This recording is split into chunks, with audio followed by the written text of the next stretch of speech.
Bonsoir à tous, bienvenue sur le plateau Equinox Soir, votre décryptage quotidien de l'actualité de lundi à vendredi 19h, 21h, 18h, 20h, Greenwich Mean Time. Plus d'une semaine après la découverte sur les réseaux sociaux du premier rapport d'audit de la Chambre des comptes sur l'utilisation des ressources du Fonds spécial de solidarité nationale pour la lutte contre le coronavirus et l'emballage médiatique qui s'en est suivi, le ministre de la Communication et porte-parole du gouvernement, dans un communiqué daté du 28 mai dernier, reconnaît que des membres du gouvernement et d'autres personnalités ont été appelés à rendre compte de l'utilisation des fonds alloués à des départements ministériels pour faire face aux conséquences de cette grave crise sanitaire devant le contrôle supérieur de l'État et la Chambre des comptes de la Cour suprême. Suite au premier rapport d'audit de la Chambre des comptes, ainsi qu'à la flopée de documents parfois confidentiels en circulation, venus principalement des ministères de la Santé publique et de la Recherche scientifique et de l'innovation, et au regard des montants faramineux indiqués, toute la presse confondue ainsi que le commun des mortels ont depuis lors de quoi alimenter les colonnes et les conversations. Le porte-parole du gouvernement déplore l'attitude de certains qui, faisant abstraction de la présomption d'innocence, ont décidé de vouer aux gémonies certains membres du gouvernement et autres personnalités. Le porte-parole du gouvernement en appelle à la retenue et au sens de responsabilité de tous. René Emmanuel Sadi demande également à ses concitoyens de faire entièrement confiance à la justice camerounaise qui saura prendre ses responsabilités. Pour le ministre de la Communication, le Cameroun est et demeure un état de droit qui du fait du respect des procédures et de la présomption d'innocence, ainsi que de la responsabilité de tout citoyen devant les lois et règlements en vigueur, des principes sacrés de son système judiciaire. Madame, Monsieur, tout à l'heure à 20h, c'est la grande édition d'information présentée par Cédric Nouffelé. Quant à moi, je vous retrouve après pour Equinox Soir, deuxième partie. Ce sera le temps du débrief.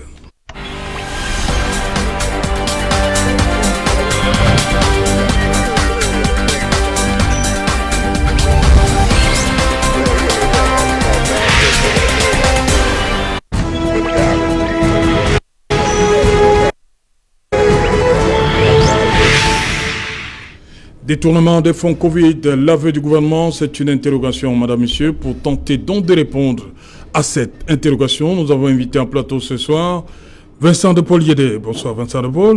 Bonsoir Serge Alain. Vous êtes conseiller municipal dans le 3e arrondissement de Douala et PCRN, c'est bien cela? La précision en valait la peine, c'est bien cela. Voilà, merci d'avoir honoré une fois de plus à l'invitation. Equinox Soir. Voilà. Bonsoir, docteur Béma Marcelin. Bonsoir Serge. Bienvenue. Merci. Le RDPC est là, une fois de plus. Tout à fait. Voilà. Nous sommes là, nous sommes toujours là et nous serons toujours là. Ah, vous serez toujours là? Ah oui. Nous serons toujours là, Serge. Ah bon? Vous n'allez plus partir? Partir où? Vous étiez où? On est là. Ok, merci. Bonsoir Emmanuel Kougné. Bonsoir Serge Alain, bonsoir, merci d'honorer, n'est-ce pas, le mouvement pour la renaissance du Cameroun sur le plateau, parce que cette invitation nous va tout droit au cœur. Merci de nous donner la possibilité de dire bonsoir à nos prisonniers politiques, à nos otages, qui sont, et surtout à Maman Pilon, qui a fait la une des réseaux sociaux pour démontrer qu'elle est encore là. Elle n'est pas, contrairement à ceux qui pensaient briser son moral, ce n'est pas le cas, même si tous ces enfants ont été chassés de 100 mm, ils se retrouvent tous à Yaoundé. Elle est encore là. Bonsoir à tous les autres, je ne vais pas les citer. Ils sont à Yoko, ils sont en Fou, ils sont à Douala, ils sont plus de 200 dans les geôles, n'est-ce pas, infestes de la dictature. Ok. Bonsoir, Maître Augustin Gefak, bienvenue. Serge Alain, bonsoir à tous les téléspectateurs. Vous savez, pour venir sur votre tableau, sur votre plateau, il faut se battre pour trouver dans sa tête un élément qui peut vous donner un peu la joie. Parce que ce qu'on débat ici, il faut être très fort pour encourager. J'en profite donc pour passer un bonsoir spécial à maman Agathe depuis Santa Barbara, celle-là qui a pu réunir mon petit frère Hervé à sa charmante dame Chanty. Bonsoir à vous, c'est moins de stress. Merci. Okay. Merci. Bonsoir spécial au président du conseil régional du littoral, qui depuis ce matin, le président Banlo est en plein conseil, en plein conseil régional. Son premier conseil a débuté ce matin. Je crois que de fait, ils vont aller pour peut-être 2 ou 3 jours. Bon, je lui dis félicitations. On espère qu'il y aura un bilan. Bien sûr, il y a toujours le bilan. Je voulais aussi dire bonsoir spécial à monsieur l'adjudant-chef Mohamed Aziem, en service au peloton routier de DEA. Il sait pourquoi, je lui dis bonsoir. Et nous oublions cette tout le peloton comprendra. Le peloton, c'est une affaire de peloton? En fait, c'est une affaire de travail. C'est un Camerounais digne. Ok. Il honore le Cameroun par son travail, par le service rendu. Ça c'est bien. Ok. On salue bonsoir. C'est la brigade gendarmerie de DEA. Le peloton mobile. Le peloton mobile de DEA. Ok. Et nous regardons ce moment. En ce moment, ils sont scotchés. Voilà. Je voulais dire bonsoir. Ils sont scotchés, ils ne sont pas en route? Mais il y a le poste. Tout le monde n'est pas en route. Ah, ok. Voilà, il y a le poste. Lui, il est au poste. Il est au poste. Ok, ça c'est bien. Voilà. Merci. Je voulais dire bonsoir à toutes les mamans du Cameroun, spécialement à la famille, la grande famille d'Omongo. Okay. Toutes les mamans d'Omongo. Je leur dis bonsoir. Okay. Elles sont aussi scotchées. Merci. Voilà, je reste avec vous, Dr Bima. Vous avez parcouru ce communiqué du ministre Sadi. Quel commentaire pour vous? Qu'est-ce que ça vous inspire comme premier commentaire chaud lorsque vous avez eu à parcourir ce document? Non, je pense que le ministre Sadi est en train de vouloir éclairer l'opinion. Je pense que ceux qui ont lu le communiqué comprennent. Par rapport à votre thématique, moi je trouve ça un peu tendancieuse. Parce que la thématique, quand vous lisez le communiqué, le ministre demande aux gens de se calmer. Qui demande aux gens de se calmer? Oui, il n'y a pas le feu. Parce que ça va dans tous les sens. Les gens vont plus que la musique. Voilà. Alors que le gouvernement est en train de faire le travail. Moi, je ne vois pas où on dirait que le gouvernement a avoué. Il faut parler d'un aveu. Bon, je voulais savoir de quoi il est question exactement. Parce que pour l'aveu, je pense qu'on demande aux gens que tout le monde reste dans la présomption d'innocence. Le maître est là. Oui. Voilà. On ne peut pas condamner les gens sans toutefois avoir démontré de quoi ils sont coupables.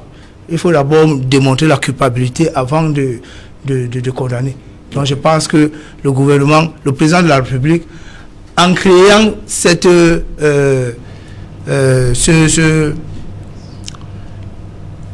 commission pour la gestion du Covid, voilà, en créant cela, avait aussi créé les mesures de gestion et les mécanismes de contrôle. Moi, je pense que c'est de ça qu'il est question. Ce n'est pas la seule caisse qui existe au Cameroun. Il y a d'autres caisses où les gens, après avoir utilisé l'argent, après avoir géré, il faut rendre compte. Moi, je pense que c'est de ça qu'il est question. Il ne faut pas qu'on continue à exagérer, parce que ça, c'est de l'exagération. Je pense qu'il n'y a rien de grave. Il n'y a rien de grave. Il n'y a rien de grave là? Il n'y a rien de grave, Serge. Les gens sont en train de dire comment ils ont géré les fonds. Quand on les demande, ce n'est pas une interpellation en tant que telle. On leur demande de venir s'expliquer seulement comment ils ont géré, c'est tout. Moi, je pense qu'il n'y a rien qui est grave là. Personne n'est encore coupable là. Nous attendons. Et comme c'est à la justice, moi, je pense même que le fait même de trop parler de ça, ça va faire une corruption psychologique par rapport aux magistrats. Parce que là, maintenant, c'est... Donc, vous, on ne devrait plus en parler? Non, on peut en parler. Je n'ai pas dit qu'on n'en parle pas, mais cette exagération n'a pas lieu d'avoir lieu, n'a pas sa place. D'accord. Voilà. C'est un point d'interrogation, hein, docteur. Oui, c'est même pour cela que... C'est pas affirmatif. Effectivement, c'est même pour cela que j'ai accepté ouvrir ce pan. Parce que j'ai vu le point d'interrogation. Sinon... Merci. Voilà. Vincent Boyede, pour vous, le ministre a dit, qu'est-ce qu'il veut... Quel est le message qu'il voulait faire passer dans sa sortie du 28? En réalité, nous, au PCRN, on a décidé de ne pas trop s'aventurer dans le commentaire de ce rapport qui est apparu dans les réseaux sociaux. Oui. Nous sommes restés circonspects, en ce sens que ni la Chambre des comptes, ni le gouvernement n'a démenti la qualité du document. Voilà. La Chambre des comptes non plus ne s'est approprié ce document. Oui. Et la sortie du ministre de la Communication aurait pu nous éclairer pour nous dire non, les supputations que vous faites, c'est sur la base d'un faux document, Voilà. ce qui n'affirme pas. Donc, on laisse les Camerounais dans leurs élucubrations, dans leur recherche effrénée de la vérité, qui essaie de comprendre, parce que toutes les interventions jusqu'alors, c'est des interventions qui tendent à mettre la pression sur le fait que si jamais le contenu de ce rapport que personne ne reconnaît est vrai, que les coupables soient sanctionnés. Donc, je crois que le ministre de la Communication a raté là une sortie qui devait rassurer. Vous dites que le rapport, personne ne le reconnaît. La Chambre des comptes a démenti. Elle ne se l'est pas appropriée. La manière la plus simple aurait été de publier ce rapport dans son site. Oui. C'est tout aussi simple que ça. Là, on pouvait donc valablement s'exprimer là-dessus, tout en sachant que c'est elle qui publie cela. Mais c'est une fuite qui arrive. Est-ce que il n'est signé de personne. Est-ce que c'est un document qui est corrompu? C'est-à-dire que car certaines lignes qu'on a modifié un certain nombre de choses. Vous savez très bien que quand on prend un texte, si on le met dans Word, on peut en changer le contenu et le reproduire. Personne ne nous dit que ce texte-là est faux. Personne ne nous dit que ce texte-là est vrai. Donc, nous pensons que seuls les magistrats qui sont actuellement en train d'entendre les ministres vont nous situer sur la véracité des faits qui semblent leur être reprochés jusqu'à présent. Et c'est là où la population et tous les citoyens devront faire une veille de telle sorte que, en cas de véracité de cette faute de gestion, de ces détournements, que toute la rigueur de la loi s'abatte sur les concernés. Mais pour l'instant, on peut quand même comprendre qu'à un moment donné, que le ministre ait voulu, parce qu'il ressent cette pression, cette montée d'adrénaline de la part des populations, n'est-ce pas, qu'il les appelle un peu à un peu plus de modération. Donc je crois que sur ce point-là, on peut le comprendre. Mais il aurait pu faire mieux en fixant définitivement les Camerounais, en levant le doute sur le document qui circule. Or, jusqu'à présent, personne ne l'a assumé, comme je l'ai dit. Et personne non plus n'a démenti. Même le représentant du RDPC qui est ici ne nous a pas dit que c'est un faux document. Voilà. Non, j'ai dit c'est un tract, puisqu'il n'est signé de personne. Ce document n'est signé de personne. Mon cher, c'est un tract. Pour moi, c'est un tract. Bon, ce n'est pas moi qui gère l'émission. Quand Serge nous invite ici, on vient seulement parler. Mais sinon, je ne peux pas donner à Serge la leçon d'orienter son émission. C'est pour cela que je ne voudrais pas... Et vous dites que c'est un tract? C'est un tract. C'est un tract. Il n'est signé de personne. Il n'est reconnu de personne. Et le ministre Sadi parle donc de quel document là? Qui s'appuie sur quoi pour demander à la population de cesser de jeter l'opprobre sur certains membres du gouvernement? Il s'appuie sur ce qui est dit par les médias. Le ministre a dit? Mais je crois que c'est de ça que la question. Il s'appuie sur ce qui est dit dans les médias un peu partout, parce qu'on parle de ça partout. Oui. Peut-être vous êtes en retard en parlant de ça ce jour. Mais non, on en parle depuis. Voilà. Donc il parle de cela. Mais sinon, quand vous prenez le document lui-même qui a été mis à la toile là, il est signé de personne. Les personnes l'a reconnu après. Même les magistrats ne l'ont pas reconnu. Quel magistrat? Mais les magistrats de la Chambre des comptes. Est-ce que vous avez lu Takala? Je crois que c'est de Kalara. Kalara. Oui. Kalara de c'est Onobio. Je crois que c'est son Christophe Bobiokono. Oui. Mais il a titré sur ça la semaine passée. Il a dit même les magistrats, on connaît son implication dans le milieu juridique. Même les magistrats ne se reconnaissent pas dans tout ce qui est dit là-dedans. Donc on voulait que les gens se reconnaissent dedans. Ça dit que qui est à l'origine de ce document? C'est pour ça que moi je l'appelle tract. Ok, on vous le concède. Sur cette sortie, on va d'abord rester sur l'opportunité même, la sortie du ministre de la Communication. Je crois que le ministre, pour ma part, s'est bien fourvoyé dans cette affaire. Parce que 180 milliards, c'est suffisant pour être considéré comme des fonds pour un projet. la riposte contre le Covid-19 est un projet. Et on l'a vu ailleurs. On a vu en France, par exemple, puisqu'on prend toujours l'exemple de la France. Les fonds qui ont été mis à disposition pour la Covid-19 ont été répartis. Les fonds n'ont pas été répartis par un ministère. Les fonds ont été répartis 7 milliards pour la riposte sanitaire, 25 milliards pour le chômage partiel. C'est-à-dire que l'État a décidé de prendre en charge une partie des salaires, et parfois même la totalité des salaires des employés qui étaient confinés, qui étaient en chômage, et dont tout cela était dû au Covid-19. Et il y a eu d'autres fonds pour les PME, d'autres fonds, etc.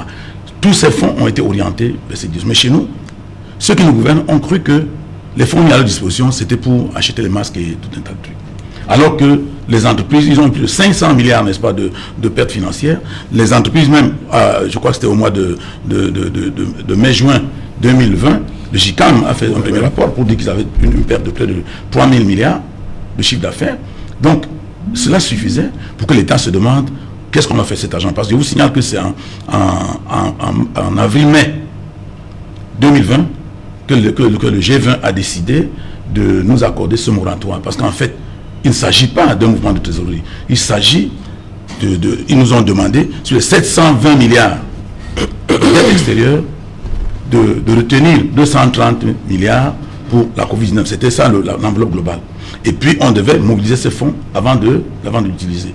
Il devait s'assurer que ces fonds sont mobilisés, bien entendu.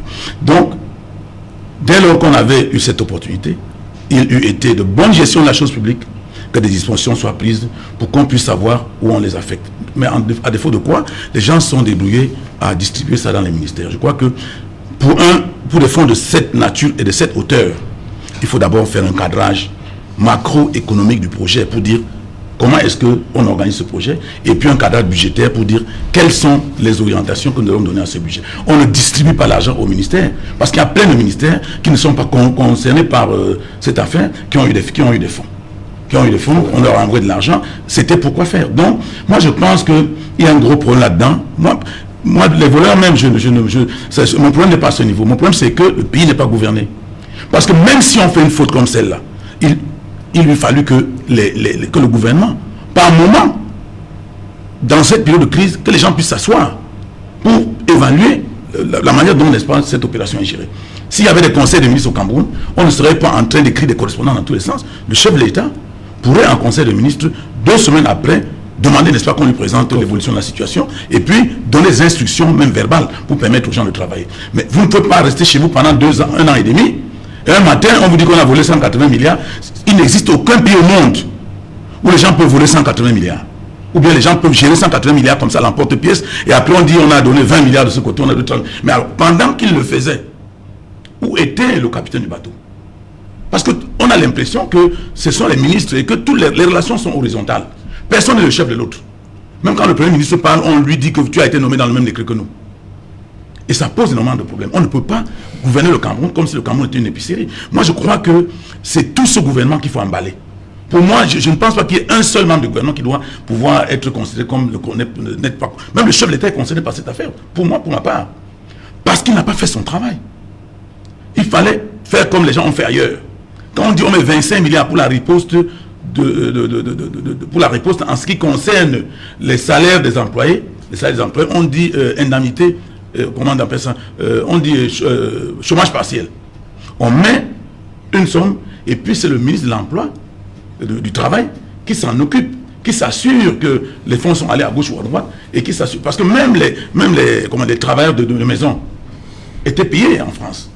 Donc chez nous, on devait se rendre compte que, par exemple, dans les, comment on appelle encore ça, dans le milieu touristique, on a vu des hôtels fermés carrément boutiques. On a vu des hôtels fermés boutiques et rien n'a été fait. Alors que des fonds étaient mis à leur disposition. Comment est-ce qu'ils ont pu trouver l'astuce de ne pas comprendre que ceux-là qui ont perdu leur emploi pendant cette période, parce que les hôtels ne pouvaient plus fonctionner, ils n'ont pas pu comprendre que ces gens-là étaient concernés par ce problème. Parce que les gens font comme si cet argent nous était donné pour acheter les masques, acheter les gels. Non. C'était bien précisé. Il y a le côté social, il y a le côté économique, il y a le côté, n'est-ce pas, sanitaire. Mais ils ont tout mis dans le côté sanitaire Et puis, ils sont partagés, ils ont distribué l'argent même dans les ministères qui ne sont pas concernés du tout par cette affaire. Et je crois que c'est une faute grave. Ça prouve que le gouvernement, ceux qui nous gouvernent, n'ont rien compris de leur tâche. Et pour ma part, je crois que la faute est gravissime. Entre eux, ils vont certainement trouver des gens qui ont fait ceci, qui ont fait cela, ils vont dire qu'ils vont les mettre en prison. Mais pour ma part, il faut évacuer ces gens-là. Ils ne sont pas à leur place. Ils ne sont pas capables de gouverner le Cameroun. Le Cameroun ne peut pas être un pays aussi sérieux, un pays avec des gens aussi intelligents, un pays avec des ressources aussi importantes, n'est-ce pas, se mettre entre les mains inexpertes de cette manière. Parce que c'est honteux pour nous. Je ne crois pas qu'il y ait un autre pays où les gens ont géré les fonds Covid-19 de cette manière. Voilà. Maître Augustin Gueffer, le ministre Sadi apparaît là comme protecteur et protège les autres membres du gouvernement. Pour vous, est-ce que c'est une espèce de retour à la solidarité gouvernementale à travers ce communiqué? Saint-Jalin, le docteur Bema m'a appelé à rescousse pour expliquer davantage le contenu de ce communiqué. Ce que nous devons évacuer, il ne s'agit pas pour nous ici de discuter du rapport de la Chambre des comptes. Oui. Il s'agit pour nous de nous prononcer sur le communiqué du gouvernement. Alors, à la première question de savoir, est-ce que l'État reconnaît les travaux du CONSUPE et de la Chambre des comptes? Je réponds par oui en lisant le ministre de la Communication. Il dit: c'est ainsi que des membres du gouvernement et autres personnalités ont été appelés à en rendre compte devant les institutions compétentes, au nombre desquelles le ministère en charge du contrôle supérieur de l'État et la Chambre des comptes de la Cour suprême. Et il enchaîne. Les investigations menées par ces instances de contrôle de gestion ont abouti à la production des rapports sur la base desquels le chef de l'État a instruit des enquêtes judiciaires actuellement en cours près le tribunal criminel spécial. Il n'y a plus lieu à conjecture. La Chambre des comptes a rendu sa part de rapport. Non, il parlait de ce rapport, il trouve que comme ce n'est pas signé, ce n'est pas le bon. Non. Vous savez, dans le RDPC, on a l'art de critiquer ce qu'on n'a pas lu. Nous prenons la peine de lire ce qu'ils ont écrit pour comprendre quel est le contenu. Alors, Dr Bema, lui, il nie. Mais le ministre de la Communication dit: la Chambre de comptes a rendu son rapport, le contrôle supérieur a rendu son rapport, ça forme au pluriel des rapports. Lesquels rapports ont été portés à la connaissance du président de la République, lequel a instruit les enquêtes qui sont actuellement en cours devant le tribunal criminel spécial. Donc, pour celui qui est venu ici spéculer, vous n'êtes pas en harmonie, ni avec le gouvernement, ni avec le parti, encore moins avec ceux qui vous regardent. Il ne s'agit pas des mêmes rapports. Hein. Faut vous dire. Si vous avez les vôtres, voici ce que moi je comprends. Oui. Deuxième chose. Au départ, n'a pas de signature. Deuxième chose. Deuxième chose. C'est ça que j'ai appelé le tract. Que devons-nous comprendre dans le communiqué du gouvernement? Le gouvernement dit, pour commenter de ces procédures qui sont actuellement en cours, pour reprendre son expression, nous devons tenir compte de la présomption d'innocence. Ensuite, de quoi? Bon, comme il n'a pas lu, je m'en tiens d'abord à la présomption d'innocence. Allez-y, je vous ai interpellé pour la présomption d'innocence. Le président, est-ce que le gouvernement marque ainsi un aveu? Je dis oui. C'est la manifestation d'un médiocre lorsqu'il est réveillé. Qu'est-ce qu'il fait? Il se bat. Je suis d'accord avec Vincent de Poliédé qui dit que cette sortie était malvenue. Pour comprendre ce que tente de faire le gouvernement, c'est que comme le gouvernement a le choix des poursuites, en droit c'est l'opportunité des poursuites. Alors, vous les journalistes, vous devenez dangereux. Et c'est en cela que nous comprenons mieux le défunt professeur Tchadé Yoné, qui dit que vous, à l'heure actuelle, vous êtes en train de tenter d'induire le peuple en erreur. C'est-à-dire en leur expliquant la vérité. Alors, lui ne veut pas que vous expliquiez cette vérité-là au peuple. en langage journalistique, c'est n'induisez pas le peuple en erreur. Parce que voyez-vous, si vous dites la vérité au peuple, nous serons obligés de poursuivre tous ceux qui sont dans la chaîne. Maître, qui détient la vérité ici? Tout le temps que vous avez parlé, même m'ayant indexé, je ne vous ai pas répondu. S'il vous plaît, laissez-moi finir. Alors, si donc vous expliquez tout le cheminement, qui sont les intervenants, ce qu'ils ont fait, alors la honte à un moment donné va les envahir et ils n'auront plus un choix à opérer pour déférer devant la justice tout ce qu'on doit déférer. Je vous rappelle, pour ceux qui connaissent bien, qui est à la tête du tribunal criminel spécial, c'est une femme qui n'a que sa conscience et la loi. Ah oui. Souvenez-vous, elle a débarqué un ministre, elle a placé, on a dû utiliser le village, la ville, l'international et tout pour sortir ce ministre de ce trou. Pour elle, quand c'est A, c'est A. Je ne donne pas son nom. Alors, le gouvernement sait qui est cette dame. On ne peut pas la démettre maintenant. Alors, pour la contrôler, la contenir, il faut choisir les individus qu'on va lui présenter. Parce que si on présente tout le monde, celui qui aura volé va rendre gauche. Or, à l'heure actuelle, pour ne pas présenter tout le monde, il faut éloigner les médias. Si on n'éloigne pas les médias, vous allez dire qui des 25 institutions a manipulé quoi? Parce que les rapports sont rendus publics. Là, vous n'aurez pas enfreint la loi. Parce que, souvenez-vous, le président de la République a dit, si la Chambre de comptes produit un rapport, il doit être rendu public. Si le contrôle supérieur est produit, il doit être rendu public. Le Premier ministre a entériné et le ministre des Finances a clôturé. Donc, en commentant, en rendant public ces rapports, vous les journalistes, vous n'êtes pas en train de piétiner la loi. C'est pourquoi vous allez voir dans ce communiqué, ils ont pris la peine cette fois de ne pas citer un article du code pénal. Parce que si on suivait le docteur Bema, avec cette logique, on devrait voir en premier plan propagation de fausses nouvelles. Vous voyez que ça ne tient plus. Maintenant, il rentre dans la philosophie comportementale. Et je suis convaincu que vous êtes sociologue. Alors, vous devez mieux expliquer au peuple ce que lui, il craint dans la deuxième strophe, où il demande de ne pas... Comment il dit ça? Cet état, on appelle à la retenir au sens de responsabilité. Oui. Le sens de la retenue, non, ce n'est pas seulement ça. C'est-à-dire que vous devez vous abstenir de rendre... Non, c'est la vindicte populaire. Oui. Vous ne devez pas livrer ceux qui sont déjà pointés du doigt à la vindicte populaire. Mais puisqu'ils ne sont pas encore jugés. Il faut donc dire cela en droit. Quand ils ne sont pas encore jugés, ils sont présumés innocents.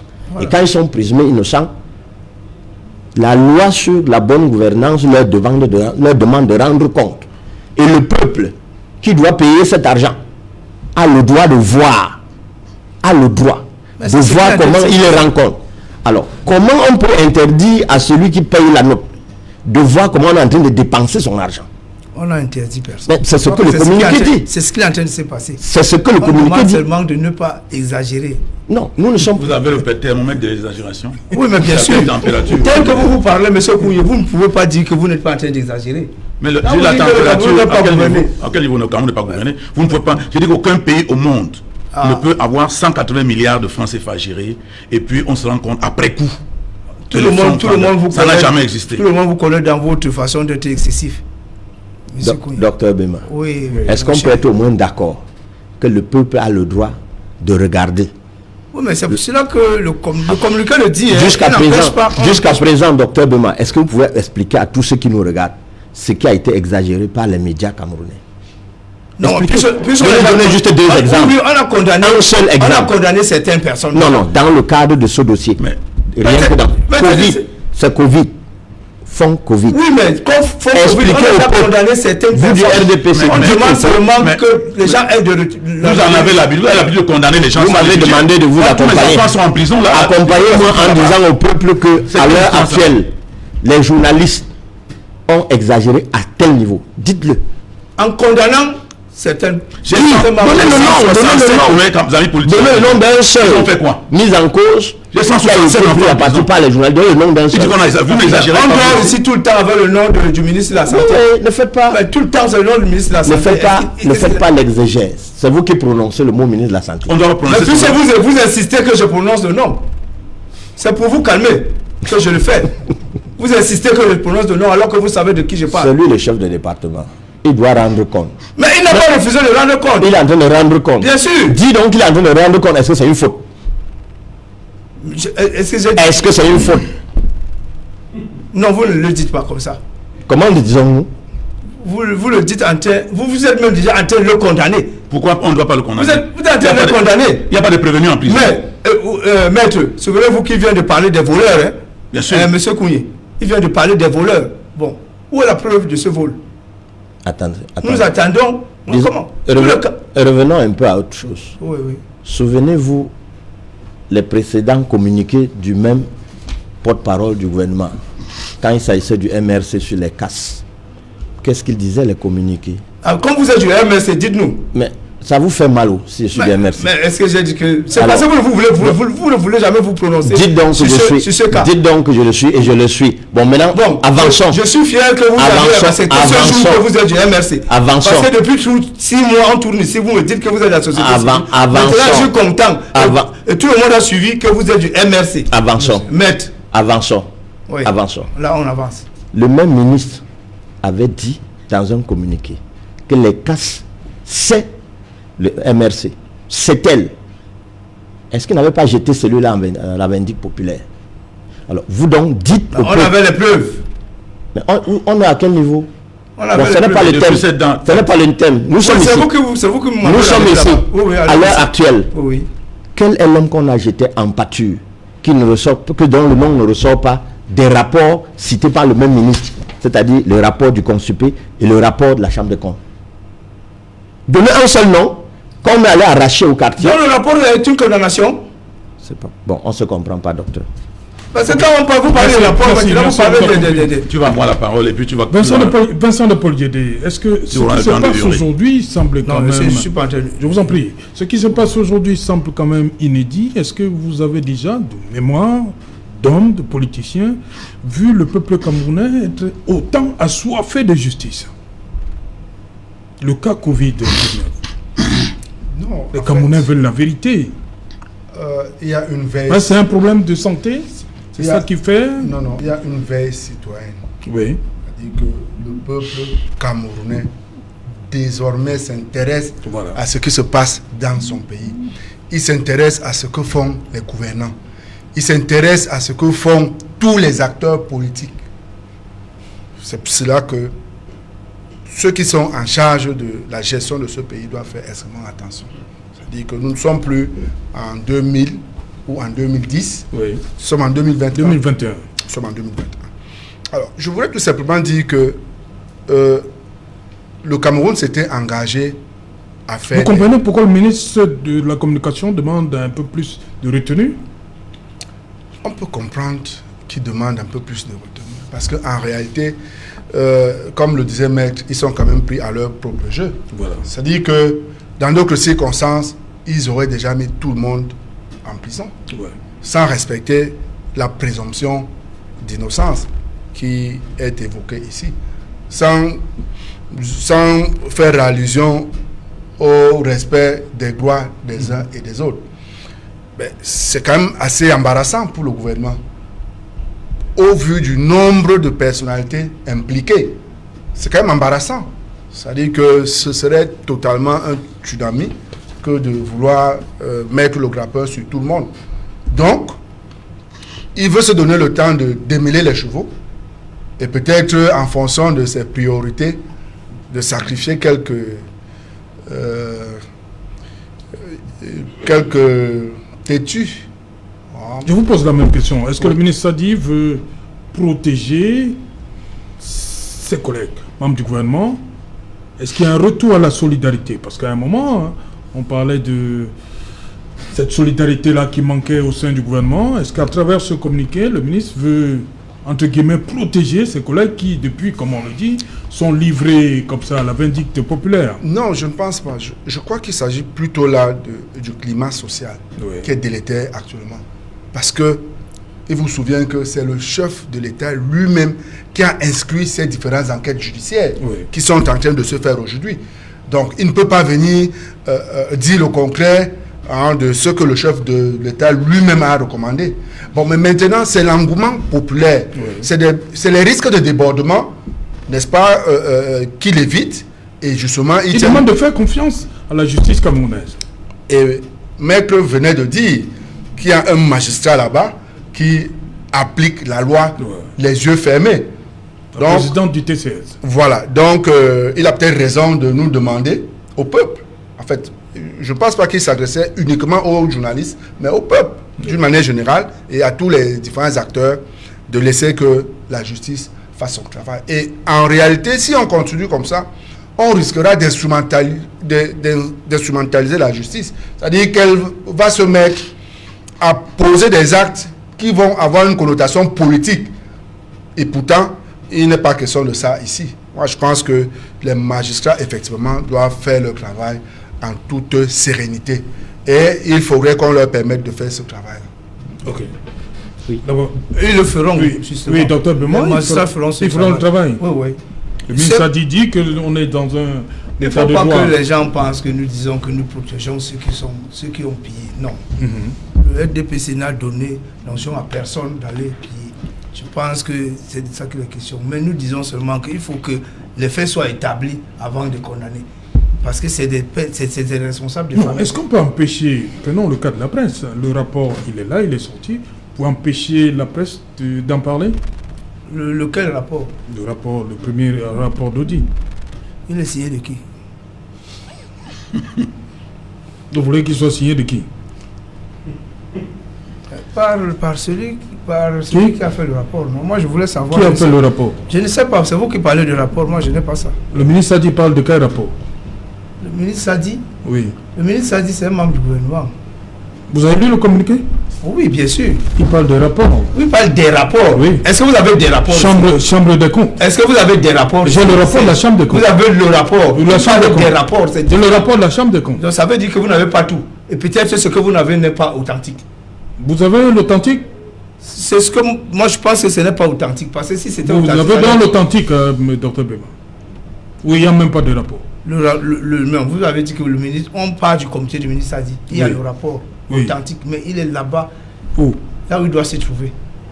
Mais puisque le peuple s'appuie sur ce rapport-ci, pourquoi le ministre Sadi demande quoi? Pourquoi le ministre Sadi appelle à la retenue?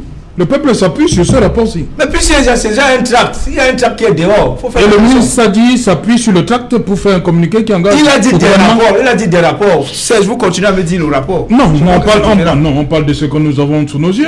Mais est-ce que c'est de ça que le ministre parle? Il parle de quoi? Est-ce que c'est de celui-ci? Il parle duquel? Non, je vous pose la question, c'est vous qui avez toutes vos données. Non, il parle duquel alors? Ce n'est pas celui-ci. Moi, je pense qu'il parle des documents qui sont au Consupé. Ah, pas de la Chambre des comptes? Et de la Chambre de comptes, puisque ce sont des rapports. Vous en avez un seul. Et vous parlez des rapports. Non, je suis confondu. C'est dommage. Voilà. Emmanuel Pougnet, je vais vous lire ce passage. Le gouvernement de la République réitère que le Cameroun est et demeure un état de droit qui fait du respect des procédures, de la présomption d'innocence ainsi que de la responsabilité de tout citoyen devant les lois et règlements en vigueur des principes sacrés de son système judiciaire. Je crois que le ministre a dit, il a peut-être parlé, mais je suis sûr qu'il ne s'entend pas parler. Comment ça? Il ne s'entend pas parler parce qu'il ne peut pas me dire ce que 167 de mes amis politiques font en prison depuis 9 mois. Il ne peut pas nous le dire. Il ne peut pas nous dire ce que Alain Foguet fait en prison.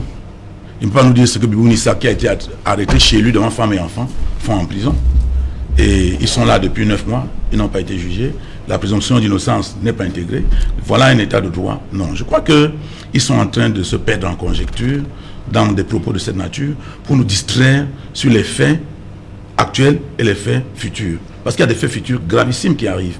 Moi, je crois que nous devons regarder cette affaire très sérieusement. Les faits gravissimes qui arrivent. Okay.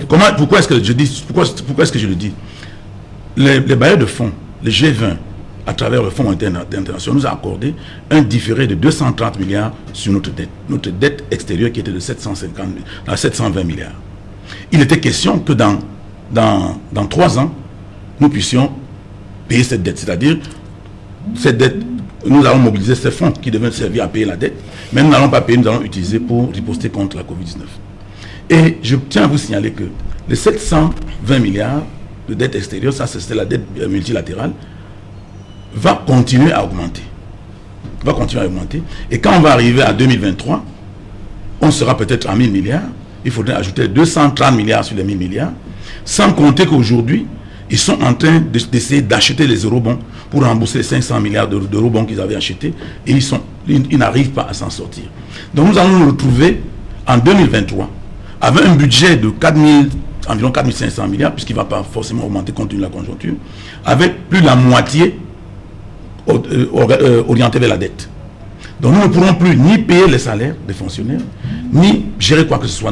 C'est-à-dire que nous avons un pays qui est en train d'aller tranquillement vers la faillite, vers la banqueroute. C'est de ça qu'il s'agit. Maintenant, tout ce qu'ils font là, est-ce qu'ils vous ont dit qu'on peut retrouver ces fonds? Parce qu'on prendra 4-5 personnes ou 10 personnes qu'on va mettre en prison, et puis, silence radio, on ne parlera plus de ça, puisqu'on a vu d'autres cas où les gens ont détourné des fonds, ils ont été envoyés en prison, mais personne ne nous a dit comment on devait faire, n'est-ce pas, pour rentrer en possession de ces fonds-là. Donc, ils sont au plafond de leur forfaiture. Ils sont en train d'arriver à un stade où ils ne peuvent plus avancer, et ils organisent des affaires comme ça, ils nous font bavarder comme nous parlons là, pour essayer de gagner un peu du temps. Mais ces gens-là sont au bout du rouleau. Et je pense que quand ils parlent de présomption d'innocence, c'est pour ça que j'ai dit que je ne sais pas si s'entend parler. Parce que la présomption d'innocence, c'est ce qu'ils ne peuvent pas intégrer dans leur façon de gouverner ou dans leur façon de gérer la justice. Parce qu'il y a au tribunal, dans les prisons, vous allez à la prison de Nubel, vous allez voir que les 4/5 des gens qui sont en prison sont des prévenus, ils ne sont pas encore condamnés. Qu'est-ce qu'ils font en prison? On ne sait pas ailleurs. Si on doit mettre, n'est-ce pas, des gens en prison dans ces conditions-là, on fait 2 prisons, une prison pour les prévenus et une prison pour les gens qui sont réellement condamnés. Mais chez nous, c'est un fourre-tout. Et pour un oui ou un non, vous vous retrouvez en prison et on ne tient pas compte de la présomption d'innocence. Je me demande pourquoi et comment est-ce que M. Sadi peut se permettre de parler de présomption d'innocence dans un pays comme celui-ci où les prisons sont remplies par les prévenus. Docteur oui, je pense que ce que M. Kouni vient de dire, je ne sais pas si... M. Kouni lui-même n'est pas en prison. Mais pourquoi que tout le monde est en prison. Lui demande pourquoi, qu'est-ce que les font en prison? Pourquoi lui n'est pas en prison? Je n'ai pas dit que tout le monde est en prison, monsieur Mimba. Mais vous dites qu'il faut aller en prison. Oui. Pourquoi pas vous? Mais il est le prisonnier de quelqu'un. Quelqu'un l'a choisi pour le mettre en prison. Non. Pourquoi vous pas vous? Je ne suis le prisonnier de personne. Ouais. Il est le prisonnier d'une personne. On est allé demander qu'on le prenne pour le mettre en prison. Non. Ok. C'est un otage. Vous venez pas un prisonnier, c'est un otage. Oui. Ça, il faut le comprendre. Même que vous parlez bien maintenant. Bon, après la première interrogation du gouvernement sur la présomption d'innocence, je crois que ce qui est plus sérieux, ce qui fait sérieux et ce qu'il faut retenir ici, c'est ce qu'il appelle l'emballement médiatique. Oui. Le gouvernement est surpris de savoir que même ses propres télévisions, même ses propres journaux commentent contre lui. Il dit, mais tout s'emballe. Le gouvernement ne contrôle plus les médias, ne serait-ce que sur la question Covid. Et si ça commence là, quelle sera la suite en ce qui concerne l'emballement médiatique? Alors le gouvernement dit, j'ai peur. Et comme il dit, j'ai peur, pour soutenir sa peur, il dit non. Si vous tous vous emballez, vous risquez de créer ce qu'on appelle la vindicte populaire. Et il rappelle donc, peu convaincu, que le Cameroun, c'est un état de droit. Or, lorsqu'on évoque la notion d'état de droit, ici, il faut respecter les lois, ne perdez pas de vue que ici, subrepticement, il veut demander aux médias de déstabiliser l'emballement médiatique, de créer le flou pour permettre au gouvernement d'influencer la procédure ou bien les procédures qui sont en cours.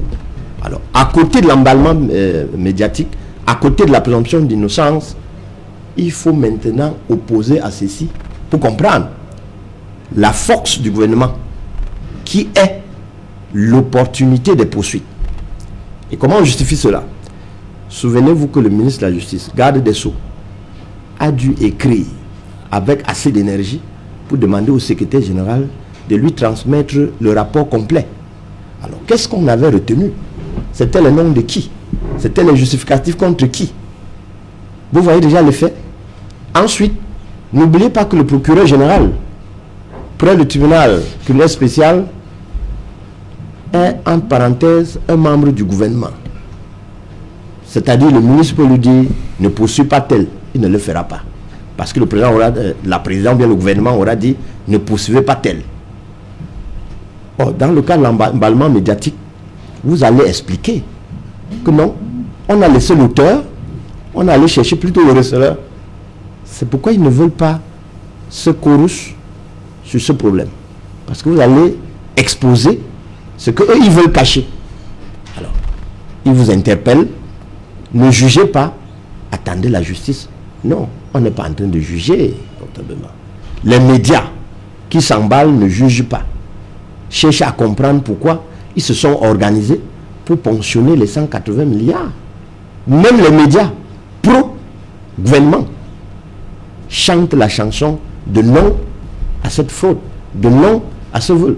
Est-ce que vous connaissez un seul média pro-gouvernement qui n'a pas traité méchamment de ce sujet, qui a vomi ces détourneurs, entre guillemets? Non, en fait, c'est pour dire que personne n'est en train de valider le détournement.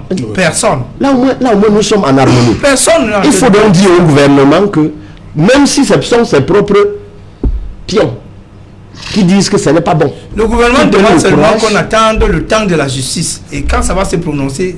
Jusqu'à présent, je ne vois pas un seul média qui a dit celui-ci sera condamné à 10 ans. Ou que celui-ci a volé 20 millions. Tout le monde est unanime pour dire, comme le rapport a dit, il y a le secrétaire général, il y a le financier, il y a le fils de tel qui a pris 1 milliard, il y a le chef de tel parti qui a envoyé son cousin prendre ceci, il y a la secrétaire de tel ministre. C'est la liste. C'est les noms qui nous surprennent. Alors, est-ce que c'est interdit de dire ce qu'on voit? C'est tout le problème. Non, on n'est pas en train d'embasser les gens. Dis donc au ministre que ce qu'il nous demande d'interdire là, lui-même, ça c'est l'interprétation que vous faites, c'est pas ce que le ministre a écrit. Explique-nous donc ce que le ministre dit. Le ministre demande seulement que les gens attendent le procès, en fait, la justice. De quel procès a été forcé? N'oubliez pas que... Vous avez lu là qu'on a dit que le procès, les enquêtes sont en cours. Oui. Comment allons-nous mettre...